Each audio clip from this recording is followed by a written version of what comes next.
lo dice la palabra, es fundamental, es importante en el desarrollo porque la educación es una especie de eje conductor con todos los demás aspectos que contribuyen al desarrollo de una sociedad. La primera parte es que lo más valioso de la educación es que nos enseña a convivir,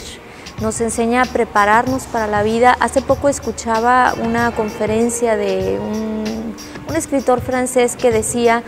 que todavía, a pesar de las nuevas tecnologías en las que tú puedes estudiar y aprender en tu casa, es importante que vayas a la escuela porque cumple una función social. Aprendes a convivir y entender la generación con la que vas a vivir y con la que te va a tocar convivir a lo largo de tu vida. Entonces, en ese sentido, la parte social de la educación es fundamental en términos de identidad, en términos de arraigo, en términos de erradicación de la violencia, pero también de cohesión social.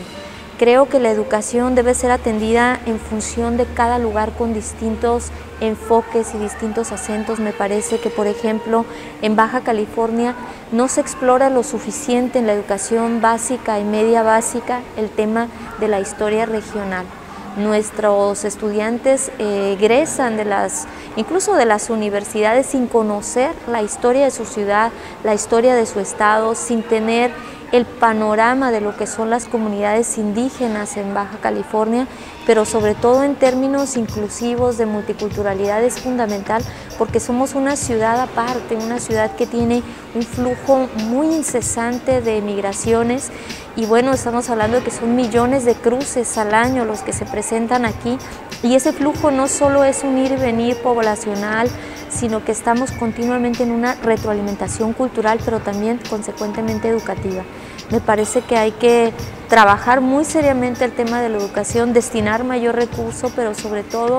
destinar un mayor cuidado a la formación de las nuevas generaciones, volver los ojos al humanismo, volver los ojos hacia el tema de la otredad, que el alumno sea capaz de entender y empatizar con el otro de la manera más amplia posible. Creo que serían cosas que nos ayudarían a fortalecer mucho el desarrollo cultural.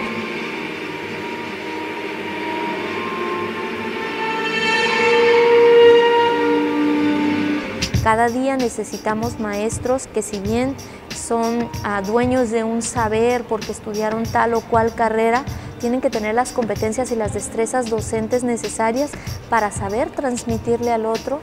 realmente el conocimiento y sobre todo para hacerlo competente en el ámbito de la educación, pero en el ámbito de la laboral, social y emocional, porque aquí el componente emocional es un factor muy importante en términos para evitar la xenofobia, para evitar el racismo, para evitar toda la violencia de aquello que no somos capaces de entender porque nos faltaron reflexiones necesarias en el ámbito educativo.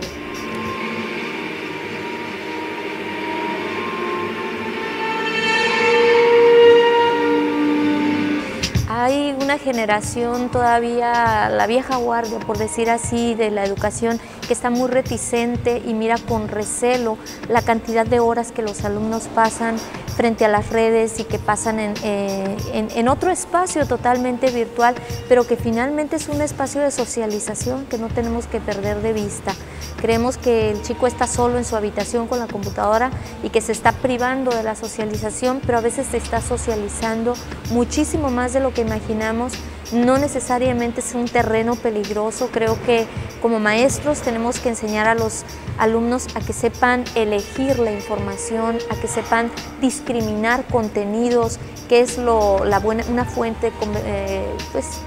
convencida de que no todo sea Wikipedia, ¿no? Que busquen las fuentes, que busquen la bibliografía. Pero no podemos cerrarnos porque incluso el maestro tiene que crear sus propios entornos de aprendizaje virtual. El maestro tiene que estar en una constante actualización y la herramienta a mano principal son los medios y las plataformas electrónicas, tanto llámese educación a distancia, teleconferencias, los enlaces, los puntos de encuentro de docentes, los foros, como aquellas otras instancias internacionales incluso que te ofrecen la posibilidad de acceder a otros contenidos, como es el caso de la Organización de los Estados Iberoamericanos, que hace muchísimos cursos gratuitos para docentes de educación básica de habla española. Creo que en el caso del cine, los nuevos formatos, con las nuevas cámaras digitales, en el caso de la fotografía, en el caso de las artes plásticas y visuales, que es en donde de una manera más contundente se da esta mezcla del uso de los recursos técnicos, pero pasa en el teatro también y pasa en la música, porque vemos ahora conciertos acompañados con secuencias, con animaciones, lo vemos en el teatro infantil, lo vemos en el teatro para adultos, lo vemos en la danza, y además no son elementos para completar o ilustrar el trabajo artístico, sino son verdaderos vehículos de expresión. Me parece que hay que abrir los ojos a los nuevos paradigmas del siglo XXI. En el caso del CEAR Tijuana, nosotros tratamos de atender la diversidad en todos los sentidos y en el aspecto pedagógico.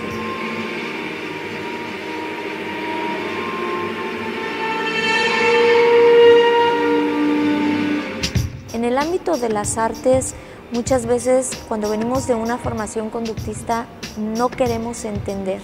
y nos enfrentamos ante la obra abstracta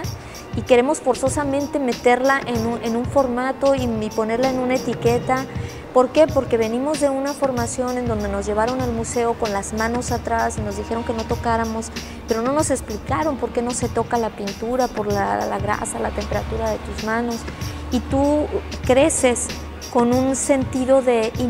inaccesibilidad hacia ciertos aspectos del arte y de la cultura, y te crea modelos de belleza, modelos de lo que es bello, de lo que es estético, de lo que está bien. Y cuando te enfrentas al arte contemporáneo, a la poesía contemporánea, sin métrica, a veces pareciera sin un rigor en el lenguaje, o con un lenguaje pues nuevo, sugerente, violento, agresivo, la gente dice: esto no puede ser literatura, esto no puede ser cine, esto no puede ser danza, porque ya trae un esquema. Entonces, cuando nosotros trabajamos en el aula, no importa los temas, tenemos que hacer que el alumno sea creativo, y sea creativo también en el sentido de entender que hay otros lenguajes, que hay otras formas de expresarse y que todas al final del día son válidas. Creo que la creatividad, tanto en lo práctico como en lo formal, de trabajar la mente, de encontrar nuevos laberintos de trabajo, de conexión mental, es fundamental. Me parece muy importante que las preparatorias incorporen ya como una parte sustantiva de sus programas actividades artísticas, actividades de trabajo con las nuevas tecnologías, y que ya no sea extensión cultural, que ya no sea el departamento o el patito feo de las escuelas donde los chicos van a ir a bailar folclore y van a ir a hacer un poco de teatro y un poco de música.